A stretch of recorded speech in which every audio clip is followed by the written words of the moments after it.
طفیل بن عمر کہتے ہیں کہ اس شخص کو بھی میں نے دیکھا جسے بڑا ناز تھا اپنی فصاحت اور بلاغت پر، اور جب وہ حضور کے پاس آیا اور اس نے آ کے کچھ باتیں کی تو محبوب خاموشی سے سنتے رہے، اور جب وہ چپ کر گیا تو میرے کریم نے صرف سورہ فاتحہ پڑھی۔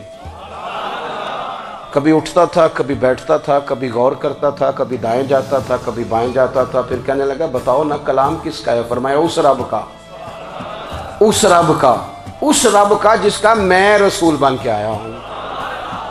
نبی کریم صلی اللہ تعالیٰ علیہ وسلم امی ہیں، لیکن حضور نے کائنات کے رازوں سے پردے ہٹا دیے، نبی کریم نے جینے کے سلیقے بتا دیے، حضور نے ہر شخص کو اس کے مقصد حیات سے آگاہ کر دیا۔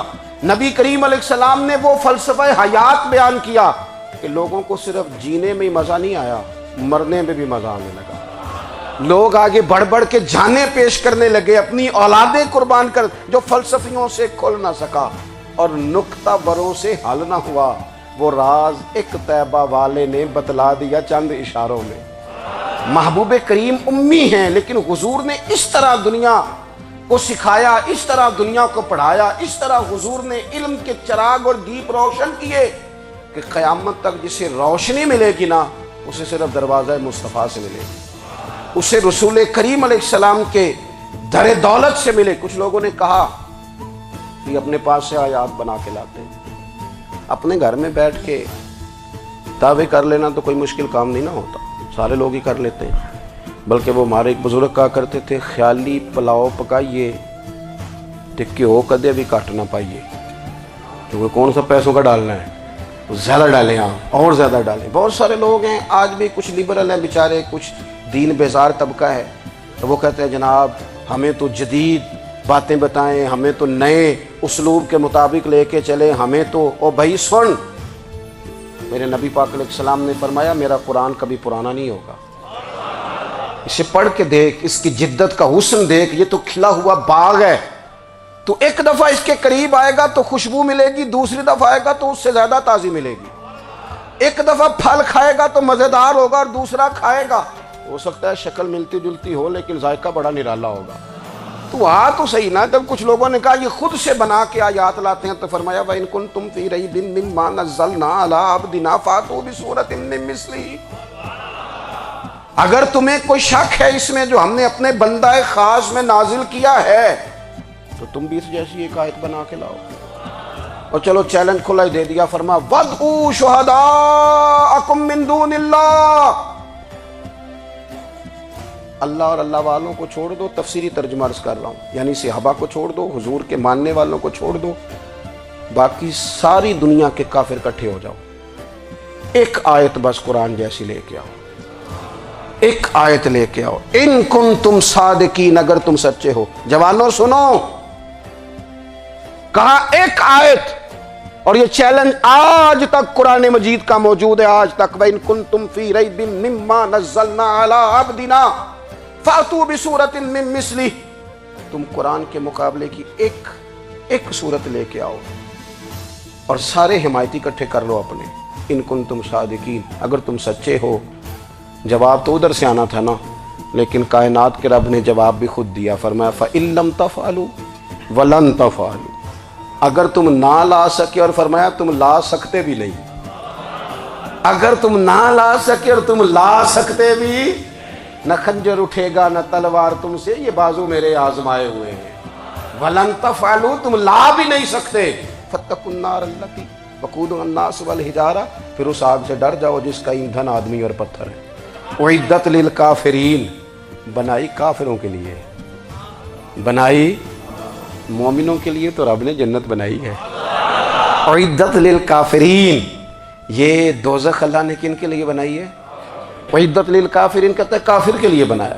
تو اللہ تبارک و تعالیٰ نے میرے رسول پاک صلی اللہ تعالیٰ علیہ وسلم کو وہ کتاب عطا فرمائی، اور پھر حضور کی فصاحت و بلاغت، معرفت، دیکھو ایک ہوتا ہے گھنٹوں باتیں کرنا، ایک ہوتا ہے کئی کئی والیم پر مشتمل، کئی کئی جلدوں پر مشتمل کتب کا لکھنا، اور ایک ہوتا ہے کسی بندے کا ایک بات کرنا اور سامنے والے کی طبیعت کو اتنا جگا دینا کہ اگلی بات فوراً ہی اس کی سمجھ میں آ جائے۔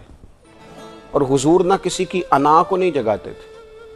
ہم بعض اوقات کسی سے خطاب کرتے ہیں، بات کرتے ہیں تو سامنے والے کی انا کو جگا دیتے ہیں، ٹھیس پہنچاتے ہیں. وہ کہتا ہے چل پھر تگڑا ہو جا، میں بھی آیا.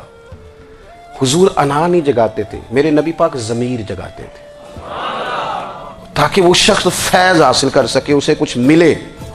نبی کریم کا جو انداز تکلم ہے وہ اس طرح کا ہوتا تھا کہ انسان خود بخود کھل اٹھتا تھا کہ مطلب یہ بات ہونے کیا لگی ہے، مطلب حضور کیا فرمانے لگے. نبی کریم صلی اللہ تعالی علیہ وسلم ایک دن محبوب کریم نے صحابہ کے لیے حضور کی فصاحت و بلاغت دیکھے. فرمایا محبوب نے کتنا نادان ہے وہ شخص جو اپنے ماں باپ کو گالی دے. کھلی ہو گئی لوگوں کی آنکھیں، کان کھڑے ہو گئے کہ یا رسول اللہ کون ایسا بدبخت ہے جو ماں باپ کو گالی دے گا. اب جب سوالات ذہنی سطح پر پوری طور پر ابھر گئے نا تو اب رسول کریم نے بات سمجھائی. یہ ہے فصاحت و بلاغت. تیرے آگے ہیں یوں دبے لچے فصحاء عرب کے بڑے بڑے، کوئی جان منہ میں زبان نہیں بلکہ جسم میں جان نہیں. یا رسول اللہ کون ایسا نالائق ہے جو ماں باپ کو گالی دے. اب جب ذہنی سطح یہاں تک ابھر آئی تو اب حضور نے سمجھایا، اور میں جب تم کسی کے ماں باپ کو گالی دو گے نا تو وہ بھی تو جواب میں تمہارے ماں باپ کو دے گا نا. تو فی نفس ہی یہ تم نے خود ظلم کیا ہے اپنے ماں باپ پر. کیوں تم نے ایسا لہجہ اختیار کیا کہ جس سے سامنے والے کی انا جاگ جائے اور وہ تمہارے مقابلے میں آ کر کے کھڑا ہو جائے. کیوں تم نے اس طرح کے انداز اختیار کیے کہ جس سے سامنے والا بھی سارے پنجے کھڑے کر کے باہر نکل آئے اور کہے آ جاؤ پھر میں بھی میدان میں حاضر ہوں. رسول کریم کی فصاحت بلاغت دیکھیں نا، حضور دو چار جملوں میں ساری بات سمجھا جاتے ہیں. ایک حدیث پاک اگر ہماری سمجھ میں آ جائے، ایک روایت نبی پاک صلی اللہ تعالی علیہ وسلم نے فرمایا خوبصورت مسلمان وہ ہے جو بے مقصد باتوں کو چھوڑ دے. لو اس سے پوری زندگی سجائی جا سکتی ہے، ایک جملے سے پوری زندگی سواری جا سکتی ہے. کوئی لمبی چوڑی باتوں میں جانے کی ضرورت نہیں. کہا خوبصورت مسلمان یہ ہے جو بے مقصد باتوں کو چھوڑ دے، لا یعنی باتوں کو. کیا کہتے ہیں ہمارے دیہات کے لوگ، جڑے پنڈ جانا نہیں ادھر راہ پوچھنے دی. لیکن آج کل لوگ باز آندے یعنی جس بات کا بالکل تعلق نہیں نا وہ بات بھی کرتے جاتے ہیں، جس کا شعبہ ہی نہیں وہ بھی چھلانگ لگا کے اس میں آ جاتا ہے. ہم اپنا وقت ضائع کرتے ہیں، اپنی صلاحیتیں ضائع کرتے ہیں، اپنا نقصان کرتے ہیں. ہم اپنا کام صحیح کر کے نہیں کرتے اور دوسری ساری دنیا کو ٹھیک کرنا چاہتے ہیں. او بھائی آپ جس جگہ جس شعبے سے تعلق رکھتے ہیں آپ اپنے معاملات میں مضبوطی پیدا کریں. حضور نے اپنی فصاحت کے ساتھ بلاغت کے ساتھ لوگوں کو قائل کیا، اور قرآن مجید کی تاثیر کا یہ اثر میرے کریم رسول نے دکھایا کہ رات کو جب حضور بیٹھ کے قرآن پاک پڑھتے تھے نا